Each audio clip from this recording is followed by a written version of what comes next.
Yes, there's another 1990s Tarzan film, and this one has absolutely nothing to do with Phil Collins.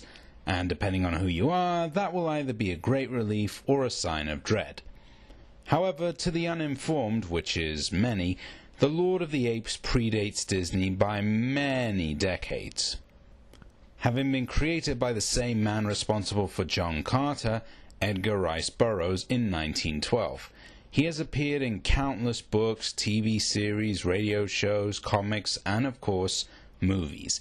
And given the 90s love of adapting classic heroes to cash in on the success of Tim Burton's Batman, it isn't much of a shock that Village Roadshow Pictures and Warner Brothers took the dive. This time around, Lost City is set after where many of these films would normally end, after Jane and Tarzan's initial fling in the jungle, where now the two are due to get married when he fully takes over the mantle of the Greystoke estate. However, an evil professor, Ravens, is intent on uncovering the lost city of Opar and obtaining its mythic power for himself. Sensing something foul, the now domesticated Lord Greystoke makes his return to Africa to thwart Raven's schemes and save the cradle of civilization. Despite the rather moderate budget of just $20 million for a studio movie, Lost City boasts some pretty lush African production values. In fact, it's the first Tarzan film to be shot on location, actually, spanning from sunny savannas to thick jungles to even a pretty sizable temple loaded with traps. Even the action is clearly shot, and while not especially inventive, gets in your required quota of fistfights, chases, and high-swinging acrobatics that you would expect from a Tarzan film. The special effects, however, are a little on the less than impressive side even for the time, with the CGI easily being one of the film's biggest shortcomings, veering from rather blocky, almost PS1-ish, to excessively rubbery as it tries to create monsters and turn skeletons into statue warriors, for example, in a manner almost reminiscent of a really tacky TV movie. Frankly, the effects here make Xena look like Avatar. However, a bonus is the thrilling and lively score by Christopher Frumke of Battlestar Galactica fame. Naturally, it incorporates a strong African flavor with plenty of woodwind and percussion, and at points really harkens back to Hans Zimmer's work on the likes of The Power of One and The Lion King, and it's a very immersive score. Furthermore, given the basic nature of the material, the cast all do a fairly satisfactory job. Van Dien is charismatic and athletic as the Lord of the Apes.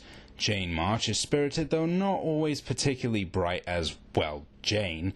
And Steve Waddington chews up scenery like a termite as the nefarious bad guy Ravens at the speed of sound. However, those two terms, basic and satisfactory, really sum up the rest of the film. It's every tired adventure serial trope thrown into one film and with about half as much money. Everything from magical end-of-the-world powers to apocalyptic visions to booby-trapped rooms to even domestic spats between Tarzan and Jane, though thankfully these are substantially less annoying than the ones between Diego and Elena in another pulp adaptation, Legend of Zorro. Characterization, plotting, and dialogue pretty much all follow suit here, with everything and everyone being an archetype.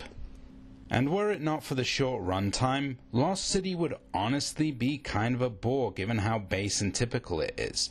It's uninventive and predictable to the extreme, and when compared to the more charming likes of, say, The Phantom from 2 years earlier, or The Shadow and Dick Tracy from even further back, this 90s take on a forerunner to modern superheroes is very much a cut-and-dried job without much prowess to it. And it doesn't drastically take the character into any new or interesting directions, and there isn't much in the way of introspection on the vast mythology of the Tarzan mythos. Really, it's honestly tough to recommend Lost City unless you're a die-hard fan of the Ape Lord, or are just an adventure junkie and will take anything you can get. If that is your thing, then Lost City makes for breezy, quick entertainment that will probably fade away just as fast. Everyone else, stick with Greystoke, The Legend of Tarzan, the more artistic and visually gorgeous Disney version, or just wait it out for the new David Yates film coming out next year with Samuel Jackson and Christoph Waltz.